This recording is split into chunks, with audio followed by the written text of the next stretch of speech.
Hello everyone, কেমন আছো সবাই? আশা করি অনেক ভালো আছো। তো দেখো আজকে কী কী রান্না করবো। এখানে দেখো কাইটা নিয়েছিলাম মিষ্টি কুমড়া, আর মিষ্টি কুমড়াটা একটু বড় বড় করে কাটছি কারণ নিরামিষে ডিমের লেগা।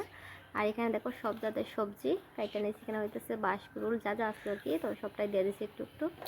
আর এখানে দেখো নিরামিষের সামনে রয়েছে। আর নিরামিষ খাইতে তোমরা কেমন লাগে সবাই কমেন্টে জানাইবো। আমার কিন্তু মানে সব সময় না, মাঝের মধ্যে বানাইলে অনেকটা ভালোই লাগে। আর এদিকে দেখো সবটা মশলা দিয়ে দিচ্ছি, আর দিয়ে করছিলাম হইতেছে ডাল দিয়া, মারফা দিয়া। তো রান্নাটা মোটামুটি ওই আইসি দিকে। পাপা কি করো? শোনা আমার কাছে দাস না ব্রাশ, আবার কয় দাস ব্রাশ না দ্রাস। আর এদিকে হইতেছে দেখো ওয়েদারটা আজকে মনে হয় আজকেও বৃষ্টি পড়বো।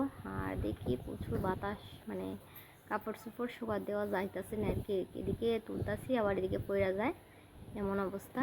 মনে হয় আজকেও বৃষ্টি পড়বো। তো আমার কিন্তু রান্না বান্না শেষ। এদিকে দেখো আজকে করছি যে সিম্পল ভাত, ডাল আর নিরামিষ। তো আজকের ভিডিওটা কেমন লাগছে সবাই কমেন্টে জানাই।